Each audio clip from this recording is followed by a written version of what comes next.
Vous avez vu un grand spectacle? On en a un plus grand encore. Luc Lavoie. Écoute, j'ai tellement ri. Yasmine Abdel-Fadel. C'est une pièce d'anthologie. La rencontre, Lavoie Abdel-Fadel. Luc, je suis contente de retrouver ma voix. Un petit jeu de mots facile. Tu m'as manqué hier, puis ma voix aussi m'a manqué. As-tu passé le week-end à pas dire un mot? En silence. C'est vrai? Ouais. Les autres avaient la paix. Écoute, mon chum n'a jamais été aussi heureux d'être à la maison. Il trouvait que c'était calme, que c'était vivable. Écoute, je voulais te parler aujourd'hui de l'Ukraine et de la déclaration du président français, mais j'avais lu ta chronique, puis là, je viens de lire, pas de lire, mais d'entendre la lecture de ce courriel que tu as reçu ou cette réaction. Quelle honte! Mon Dieu, que je suis gêné quand j'entends des affaires comme ça. Puis le gars qui a écrit ça, là, c'est quelqu'un qui écrit à peu près sans faute. Ouais. Donc, c'est quelqu'un qui a une certaine éducation. J'imagine. Il souffle sur le Québec un vent de xénophobie. Je le sens partout. Je l'entends. Je veux dire, je sens même... Parce que, bon, l'édifice à condo où j'habite, je sais pas pour quelle raison, là, mais il y a beaucoup de gens du Moyen-Orient qui sont là, de divers pays. En fait, mon voisin... T'es avec les riches. C'est ça, c'est ça. Ouais. Justement, mon voisin est saoudien. Bon. Tu vois? Mais sais-tu quoi? Quand je veux leur parler, ils s'éloignent. Ils ont peur. Ils ont peur. Et à un moment donné, justement, le voisin saoudien, c'était... la fin du ramadan, ce qu'on appelle... Comment vous... Parce que chacun... C'est le ramadan, là? C'est le non, carême. mais à la fin du ramadan. Ah, le fitr. Eid, c'est ça, bon. Alors, ils avaient sur leur porte un truc qui disait... Eid Mubarak. Oui, voilà.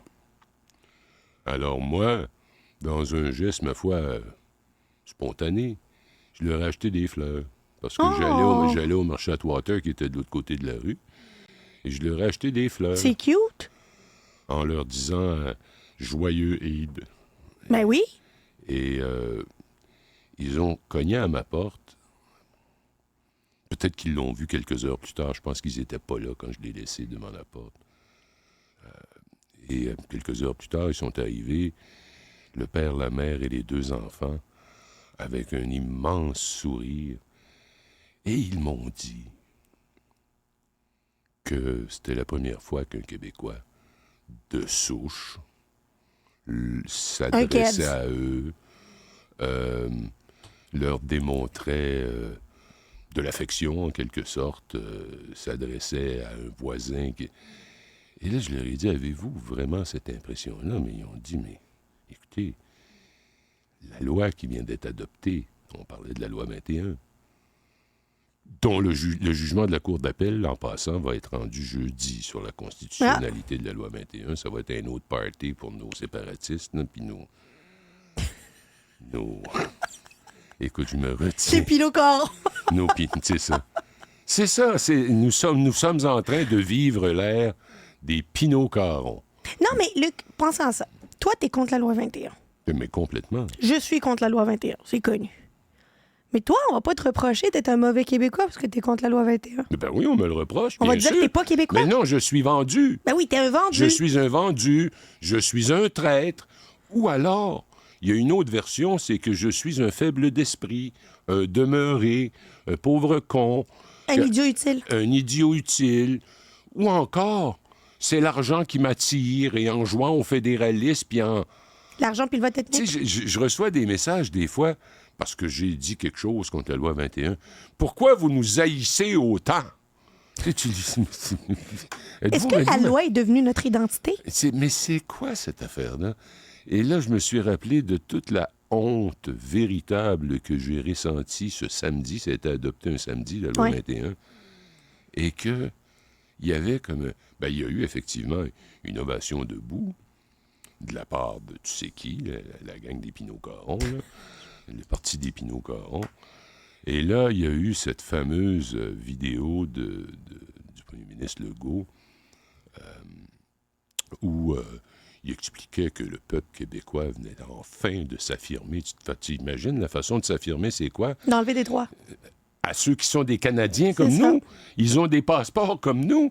Ils ont exactement les mêmes droits que nous. Je me lève un matin puis je dis, je veux plus avoir de voile. Pas capable de les enlever au complet. D'autant plus qu'il n'y en avait pas. Il n'y en avait pas dans la police. Il n'y en avait pas dans les procureurs de la Couronne. Il n'y en avait pas dans les gardiens de prison. Il n'y en avait pas chez les juges. Puis là, la gang à Pinot-Caron autour de Legault, là, pauvre gang de minables, là, ils se sont dit, ouais, écoute, qu'est-ce qu'on pourrait faire pour contenter notre bande de Zoulous? Et là, ils ont pensé à ça, puis ils ont dit, on va inclure les enseignantes. Ah, là, c'est sûr qu'il va en avoir au moins une douzaine qui n'auront plus de job. Ben oui. Là, les gens vont être fiers, vont dire, mais c'est merveilleux. Mais il n'y avait pas d'urgence à faire cette loi-là. Ben d'abord, elle n'avait aucun sens. Tu n'enlèves pas. Pourquoi est-ce que les chartes de droits et libertés existent? Pour protéger la Les minorité minorités. de la tyrannie de la majorité. C'est exactement ça. Et là, on dit, mais oui, mais on nous l'a passé en travers de la gorge en 1982. La Charte québécoise des droits et libertés a été adoptée à l'unanimité de l'Assemblée nationale, Mais ils n'aiment pas ça, qui le était monde qui dirigée sont pour. par Robert Bourassa. Ben non.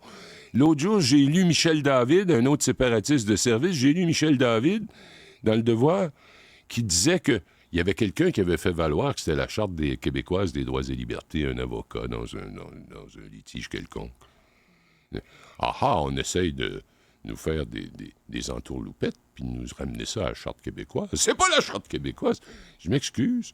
Mais quand le ministre Pinot-Caron a avancé sa loi, il avait déjà appliqué la clause non-obstant, comme on l'appelle, De la manière clause préventive. dérogatoire, de manière préventive, mais dans les deux chartes. Exact. Parce qu'elles existent une et l'autre. Non seulement elles existent une et l'autre, mais la Charte québécoise a servi de base à la Charte canadienne à tel point que souvent les mots sont exactement les mêmes et qu'elle a été adoptée par un gouvernement de Robert Bourassa qui a été appuyé par le Parti québécois, qui était l'opposition officielle à la tête duquel se trouvait René Lévesque, et les péquistes qui étaient à l'Assemblée nationale. On parle de Marc-André Bédard, on parle de Jacques-Yvan Morin, Claude Charron, tout ça, étaient parmi ceux qui Ben étaient oui. le plus fiers. Ils disaient, nous posons un geste d'un haut niveau de civilité, nous posons un geste qui nous amène vers la maturité. Ça, ce sont les gens dont on rêve aujourd'hui, là. Hey, le Parti québécois de René Lévesque. C'est ça qu'ils pensaient. C'est ça Exactement. qu'ils pensaient. Et moi, j'ai souvent dit, René Lévesque aurait jamais accepté ben non. une pareille imbécilité Jamais que de la la loi vie. 21, tout comme la loi 96 est une continuation de cette même imbécilité. Je veux dire, tu dis, Je écoute... vis mieux avec la comment- loi 96 qu'avec la loi 21. Ben, je te comprends. Parce que, tu sais mais- quoi, avec la loi 101, on a démontré qu'il y avait une urgence pour la protection Mais du c'est ça, français, mais- puis qu'on l'a utilisé, la clause dérogatoire, pour la loi 101, de manière... Non, on ne l'a pas utilisé pour la loi 101 parce qu'elle n'existait pas. On ne l'a c'est pas pas pour utilisé. la C'est loi que la 101, loi mais- 101 Exact. s'est fait un petit peu débattir par la Cour suprême, mais pas sur le fond. Le fond étant Exactement. que les enfants d'immigrants vont dans des écoles françaises. Et ça, avec ça, j'ai toujours été d'accord. Moi aussi. OK? Alors, donc, il n'y a pas eu de clause dérogatoire sur la loi 101. Mais la loi 101, elle n'allait pas dans le sens... Parce que tu prends la loi 96 qui te dérange moins. C'est quoi la philosophie derrière ça? D'abord, est-ce que le mot philosophie est un mot que le premier ministre connaît? Parce qu'on a l'air d'avoir un vocabulaire assez réduit de son côté. Je vous invite à lire Marie-France Bazot ce matin dans la presse. À ce qui paraît, c'est rough. Ben, elle joue de l'ironie et tout, mais c'est... tu sais, c'est comme... Écoute, on a des problèmes à donner des services aux réfugiés qui rentrent ici. Alors, nous sommes dans une crise humanitaire. Il est-tu malade, lui? Il est-tu malade, ce gars-là, lui? Je veux dire, une crise humanitaire, va à Gaza, tu vas en voir une. OK? Va dans le Donbass, là, où il y a une guerre en Ukraine. Tu vas voir c'est quoi une Faut pas crise comparer humanitaire. ça, là. Mais c'est pas un mot qui s'applique. Et les Québécois, de moins en moins, là, on l'a vu dans les sondages, mais la réalité, c'est que si Legault est en bas de 20, en bas de 30, pardon, il est plutôt comme à quoi? 26, 27? Autour de 26, le 25. C'est que les péquistes qui avaient participé à la coalition qu'il a créée sont retournés chez eux. Maintenant, Paul Saint-Pierre Plamondon ne tient pas un langage comme celui-là. Non. Je ne suis pas un péquiste. Je vous jure que je le serai jamais. Mais je constate que, par exemple, sur la question des réfugiés, il y a juste les petits Québécois qui vont aller dans les CPE. Ah, ouais. C'est cheap, hein? C'est cheap de dire une affaire de même. Et Paul Saint-Pierre Plamondon a dit, on n'est pas d'accord avec ça. Ici, les enfants, il n'y a pas des enfants qui ont le droit d'eux, puis d'autres qui n'en ont pas. Ce sont des enfants. Si on veut avoir une société qui se tient, ça nous prend des enfants qui sont éduqués, qui sont égaux, qui savent que la société leur offre toutes les possibilités. Et pour le reste, le Québec a cessé de faire des bébés il y a pas mal longtemps. On t'accusera pas de ça dans ton cas. Faites le double.